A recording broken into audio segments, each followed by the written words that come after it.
This is OwlUp, where learning happens in minutes, not hours. For a deeper journey, explore all our courses at owlup.co. Now, let's dive in.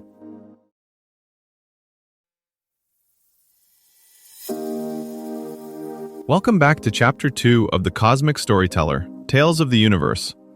In this episode, titled Galactic Odyssey, Journeys Beyond Earth, we'll take a fascinating journey through the milestones of human space exploration history. Get ready to explore how our quest to understand the cosmos has shaped our world and our future. Let's dive in. An invisible line, far beyond Pluto, marks where the sun's breath fades, and a machine the size of a small car has already crossed it. Tonight, we're hitching a ride on that lonely spacecraft, racing into the dark to ask, how far can a species from one small world really go?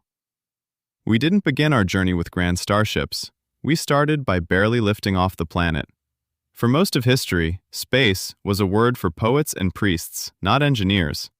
Then, in 1961, a human orbited Earth for the first time, and suddenly the sky stopped being an upper limit and became a starting line. In just a few decades, we went from tentative leaps to building an entire research outpost that never touches the ground, a laboratory where sunrise and sunset flick past like the ticking of a cosmic clock. Today, rockets don't always die after one flight. Some come back, dust themselves off, and fly again, trimming the price of reaching orbit the way discount airlines reshape travel. Meanwhile, silent observatories far from Earth's glare collect ancient light, turning faint whispers from the universe into sharp, new questions. Now, our journey stretches in two directions at once. On one side, engineers push outward, planning habitats near the moon and plotting careful paths to Mars, where delay-filled radio calls will force crews to make decisions without instant help from home. On the other, we fill near-Earth space with constellations of small satellites, letting phones, ships, and farms tap into data once reserved for space agencies. These orbits form a kind of planetary nervous system, while probes like Voyager drift into interstellar quiet, turning our local experiments into the first hints of a truly galactic map. Every escape from Earth begins with a blunt, unforgiving number, 11.2 kilometers per second. Reach that speed and you're no longer just in orbit, you're leaving, trading the comfort of closed loops for open trajectories that don't come back unless you burn fuel to bend them homeward. That threshold shapes almost everything we send outward, from the mass of a crew capsule to the thickness of a probe's armor against dust and radiation. Once free of Earth's grip, journeys fork into distinct regimes. Some missions skate within the inner solar system, borrowing momentum from planetary flybys the way a skilled cyclist tucks behind faster riders to gain speed with less effort. Others commit to years-long cruises, like Voyager 1, which took slingshots past multiple giants before easing toward interstellar space. The farther we go, the thinner the sunlight, until solar panels become less like broad wings and more like emergency candles struggling to stay useful. Closer in, near-Earth orbit has its own challenges. At roughly 400 kilometers up, where the ISS loops around the planet, gravity hasn't vanished.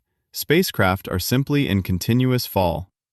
That delicate balance demands frequent nudges to counter atmospheric drag, orbital junk, and tiny gravitational tugs from the moon and bulges in Earth's shape. A misplaced burn by just a few meters per second can mean missing a docking window by kilometers. Deep space observatories face a different trade. The James Webb Space Telescope sits near a gravitational sweet spot where the pulls of Earth and Sun nearly cancel.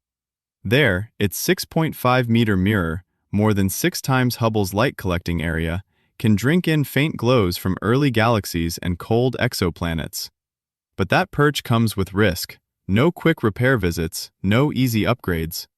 Every component must work, and keep working, in a place humans can't yet reach.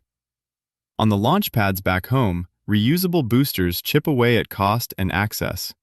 Each successful landing isn't just a stunt, it's a data point, feeding models that predict wear, refine guidance, and steadily stretch the lifetime of hardware that used to be thrown away after minutes of use. Step by incremental step, the economics of reaching orbit shift from rare spectacle toward infrastructure, less like a one-off fireworks show, more like a freight network you can schedule things on.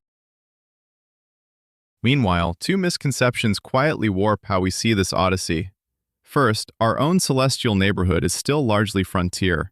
Humans have walked on exactly one other world, and crewed missions have ventured only as far as its gray plains. Robotic scouts have widened that footprint, but vast swaths of moons, comets, and dwarf planets remain untouched. Second, weightlessness isn't an absence of gravity.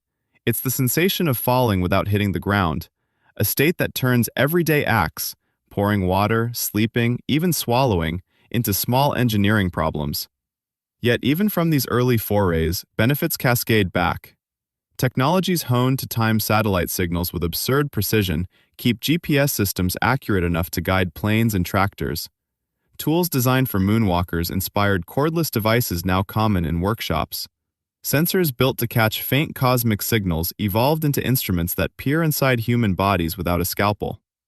The path outward keeps looping inward, tightening the weave between exploration and everyday life. Your challenge this week: think of one specific thing you do daily that quietly relies on space tech, maybe a map app, a weather forecast, or a medical scan, and trace it backward. Whose decision to fund a mission, design a sensor, or solve a navigation problem made that routine moment possible? Out past Voyager's path, another kind of journey is unfolding much closer to home. The way space quietly threads through ordinary tools. The same timing tricks that let probes sync with far-flung antennas now help your bank move money securely across continents.